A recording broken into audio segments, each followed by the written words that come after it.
तो यहाँ बीड़ी, शराब, मांस, तंबाकू और किसी प्रकार का दहेज, बकवाद, सांग, सिनेमा, फिल्म, ये बकवाद नहीं देखनी, ये मैच नहीं देखने आपने। अब क्योंकि जब हम साधु हो जाएंगे, संत हो जाएंगे, जब हमने पता लग जाएगा कि देखा है कोई देखने की चीज है, ये ताश खेल रहे हैं, मार बेगम और कभी लेना नहीं देना, क्यों मन में बकवाद चाहिए और सारा दिन सुबह से लेकर शाम तक लेप कर देखेंगे। और इसी तरह ये मैच, क्रिकेट के मैच 3-3 दिन आंख फाड़े बैठे रहे, क्या मतलब है इसका? अपनी भक्ति करे, मालिक ने याद करे, वह खेलना और हम देखा, जैसे मैं लड्डू खाऊं और तुम देखो, ओहो वो 2 खा गया, तुम न के मिला बोले आदमियों। तो ये बालक बुद्धि से हमने थोड़ा हटके चलना पड़ेगा।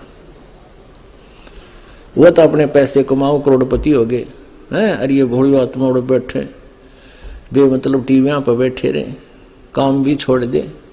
तो ये सारी बीमारी इस आधुनिक उपकरण का दुरुपयोग से होगी। ये फिल्म बकवाद गढ़ दी, सारी उल्टे सुलटे हैं, किसी ब्याह दिखाओ लड़की का एडवर्टाइजमेंट करो, न घोड़ा पर, बोझों पर, डीजे, वह बीमारी सारे समाज में ठोक दी। और हम इससे उल्टा हटाएंगे। भक्ति तभी से रखना, अगर आपने जूते ही रखने हैं तो चाम के नहीं रखना, क्योंकि ये पशुओं को बेरहमी से मारा जाता है और उनसे काट कर ये चाम तैयार किया जाता है। पहले पुराने समय में जो चर्मकार यानी चमार जो जूते बनाते थे, वो जीवित पशु को नहीं मारते थे। पशु मर जाते थे, उनकी खाल उतार करके अपनी मेहनत से उसको फिर जूता बनाने योग्य तैयार कर लेते थे। अब वर्तमान की तरह एक एक व्यक्ति 6-6 जोड़ी जूते नहीं रखता था।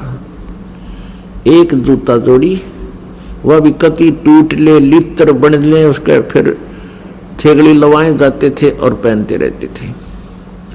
अब वर्तमान में तो बहुत जुल्म हो रहा है। भैंसों को, काटड़ों को, गौओं को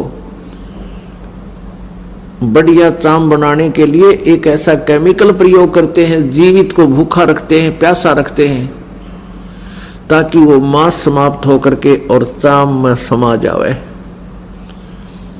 और उसके जीवित के ऊपर ही वो फिर कहते हैं बहुत जबरदस्त गर्म पानी डाल देते हैं, वो फूल जावे और वो पशु बहुत बुरी तरह चिल्ला रहा होता है।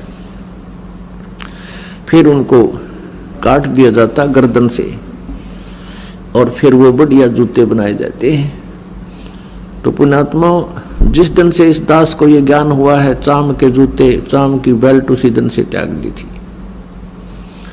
ऐसे ही आप जी को चाहिए कि चाम प्रयोग ही करना बंद कर दो, फिर अपने आप इन जीवों की हिंसा बंद हो जाएगी। मांस खाना बंद कर दो, अपने आप सुधार होना शुरू हो जाएगा। ये बातें कहने सुन से नहीं, ये किसी तरीके से इनका अंत किया जा सकता है।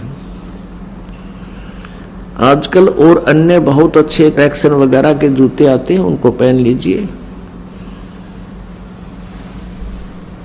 और जैसे मिलिट्री वगैरह में है, वो सरकारी मामला है, गवर्नमेंट का है, वहां आपको दोष नहीं है वो कैसे जूते पहनने को दे। प्राइवेट फिर आप वो नहीं पहनोगे, केवल ड्यूटी के समय वो पहन सकते हो, उसके बाद अपना दूसरे सिंपल चप्पल पहन लो, चाहे हवाई चप्पल, ये भी बढ़िया है।